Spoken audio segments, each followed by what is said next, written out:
10절 에스라가 여호와의 율법을 연구하여 준행하며 율례와 규례를 이스라엘에게 가르치기로 결심하여 썼더라. 오늘 이 시간 에스라 7장의 내용을 묵상하며 회복의 시작은 이라는 제목으로 함께 말씀을 살펴볼 수 있기를 원합니다. 이 에스라서는 조금 독특한 성경입니다. 이름 자체가 에스라인데요. 총 10장까지 있죠. 그런데 에스라가 등장하는 것은 7장부터입니다. 그동안 우리가 6장까지의 말씀을 살펴보지 않았습니까? 그 전까지 한 번도 등장하지 않다가 이제서야 등장하게 됩니다. 오늘 우리의 본문은 이렇게 시작됩니다. 이 일 후에. 이 일 후라는 것은 간단하게 말하면 성전 재건이 완성된 후를 의미합니다. 여기까지의 내용을 우리가 좀 간략하게 정리해 볼 필요가 있는데요. 이 유다 사람들은 하나님의 말씀을 듣지 않았던 그런 죄로 인해 바벨론이라는 제국에 끌려가게 됩니다. 그렇게 포로가 되었던 백성들은 하나님이 정해놓으신 시기가 되자 본국으로 귀환하라는 명을 받게 됐습니다. 당시 본국으로 돌아가는 것은 강제가 아닙니다. 갈 사람 가고 있을 사람 있어라 이런 거였는데 여기서 이제 애국심이 드러나는 것이죠. 비록 포로의 신분이지만 모든 것이 잘 갖춰져 있는 제국에서 살 것인가 아니면 하나님이 주셨던 젖과 꿀이 흐르는 가나안 땅으로 돌아갈 것인가. 여기서 스룹바벨을 중심으로 한 유다 사람들이 본국으로 귀환하게 됩니다. 고향으로 돌아간다. 이 고향으로 돌아간다라고 할 때 어떤 기분이 들었을까요? 엄청난 감격으로 돌아가게 됩니다. 강대국에 지배당하는 것이 아니라 우리의 나라를 다시 세운다는 것. 이 역사가 주는 도전이 얼마나 그 사람들에게 대단했겠습니까? 그러나 그 감격은 잠시였습니다. 그들이 돌아온 가나안 땅은 더 이상 젖과 꿀이 흐르는 땅이 아니었습니다. 모든 것이 무너져 있었는데요. 그 수준이 비참할 정도였습니다. 경제적인 어려움은 이루 말할 수가 없었겠죠.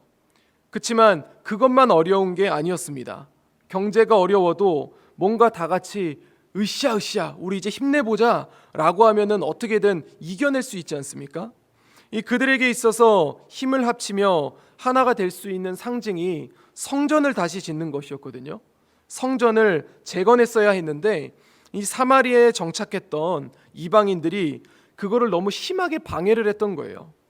시간이 지나면 지날수록 사람들의 열정은 점점 식어졌고 아주 어렵게 성전을 재건한 상태였습니다.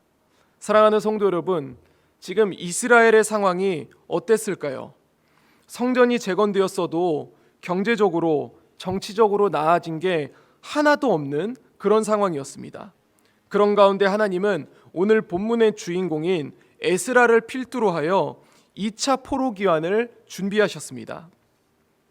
에스라가 등장하기에 앞서 하나님은 에스라가 어떤 사람인지 그의 이력서, 즉 족보를 보여주십니다. 에스라는 어디로부터 온 사람인가? 이 5절 마지막에 보면 이렇게 기록되어 있습니다. 대제사장 아론의 16대 손이라. 대제사장의 가문, 아론의 가문이었던 에스라는 또 한 가지의 특징을 가지고 있었습니다. 그는 하나님께서 모세를 통해 주신 율법에 익숙한 학자였습니다. 이 제사장들을 보면 제사를 드리는 사람이 있고 율법을 잘 연구하는 사람들이 있었거든요. 근데 에스라는 율법을 연구했던 사람이었던 것이죠. 그래서 제사장 에스라라고 불리기보다는 학자 에스라, 학사 에스라라고 이렇게 불려지게 됩니다. 이때 페르시아 제국의 왕은 아닥사스다였습니다. 본문 11절부터 26절은 아닥사스다가 내린 조서입니다.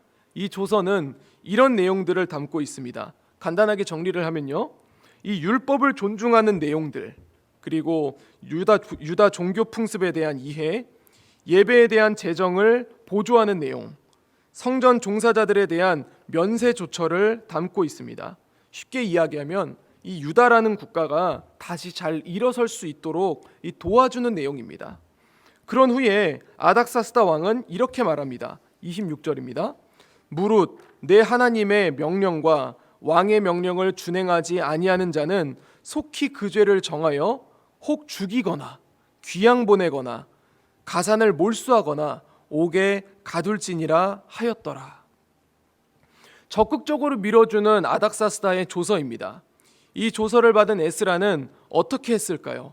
보통 사람이라면 왕에게 감사의 표시를 하거나 왕을 높였겠지만 에스라는 달랐습니다. 그는 이렇게 고백합니다. 본문 27절과 28절입니다.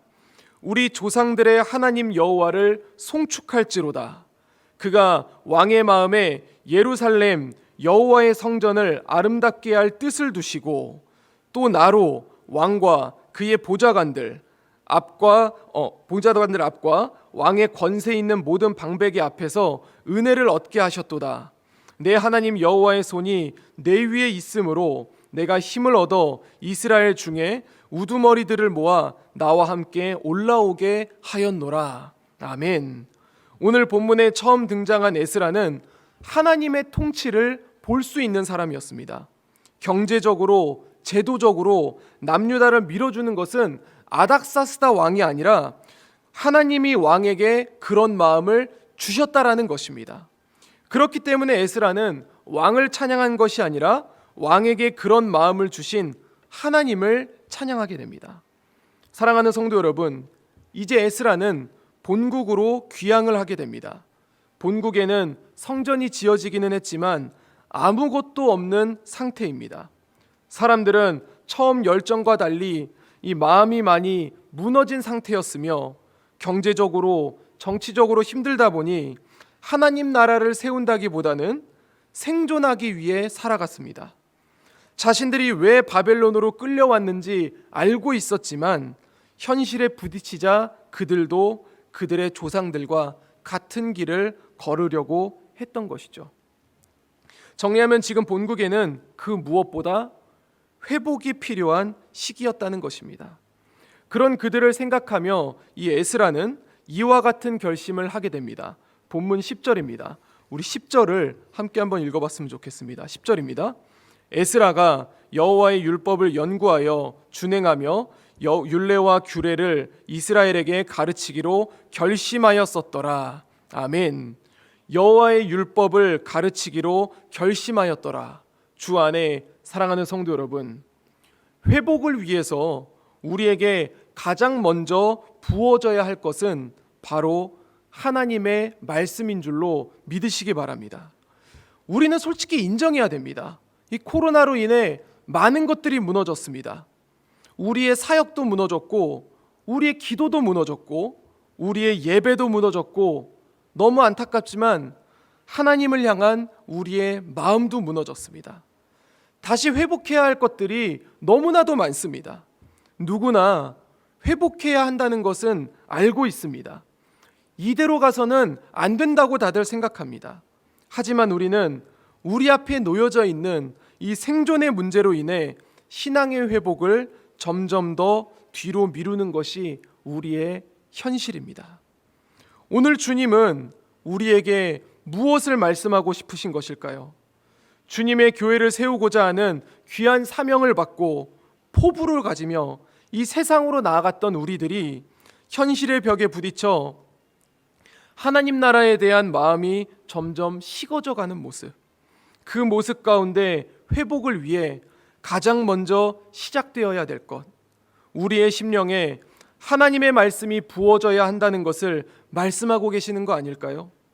저는 오늘 우리가 이 새벽에 주시는 이 주님의 음성을 반드시 캐치해야 한다고 생각합니다. 하나님의 말씀에 생명이 있습니다. 하나님의 말씀에 힘이 있습니다. 그 말씀이 우리의 심령 가운데 부어질 때 우리에게 회복의 역사가 일어날 줄로 믿습니다. 회복의 시작은 하나님의 말씀으로부터입니다. 이제 오늘 하루가 시작됩니다. 오늘 하루 회복의 시작인 하나님의 말씀을 붙잡으시고 그 말씀에 소망을 가지시며 하나님 나라의 군사로서 이 세상을 향해 담대히 전진해 나갈 수 있는 우리 재건부평교회 모든 성도님들이 되시기를 우리 주 예수 그리스도 이름으로 간절히 축원드립니다. 기도하겠습니다. 이제 오늘 받은 말씀으로 함께 기도하겠습니다. 하나님, 회복의 시작은 하나님의 말씀으로부터 온다는 사실을 잊지 않는 주의 교회가 되게 하옵소서. 우리 교회가 하나님의 말씀을 붙잡고 말씀의 소망을 가지며 말씀으로 담대히 세상을 향해 전진할 수 있게 하옵소서. 함께 기도하겠습니다.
이제 오늘의 기도 제목을 가지고 합심하여 기도하도록 하겠습니다.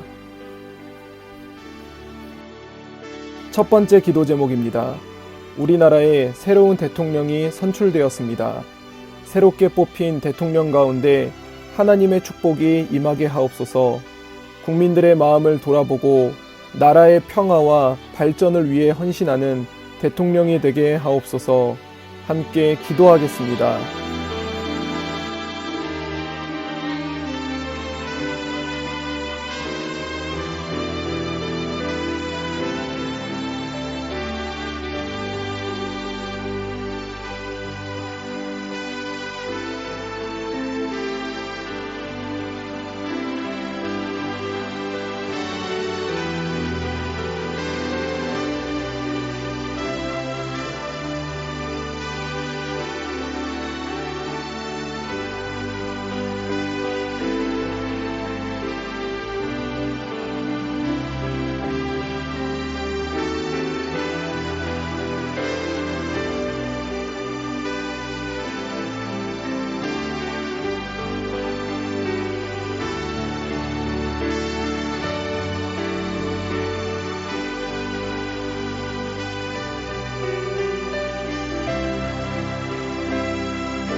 두 번째 기도 제목입니다.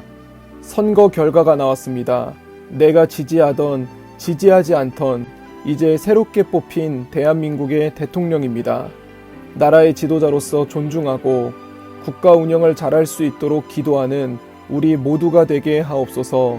함께 기도하겠습니다.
세 번째 기도 제목입니다. 한국교회가 회복되게 하여 주옵소서. 한국교회가 지금 이 땅에서 많은 고통 가운데 놓여져 있습니다. 교회로서의 기능을 회복할 수 있게 하시고 하나님을 바라보며 빛과 소금의 역할을 잘 감당할 수 있게 하소서. 함께 기도하겠습니다.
이제 개인의 기도 제목을 가지고 하나님 앞에 기도하시기 바랍니다.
수고하셨습니다.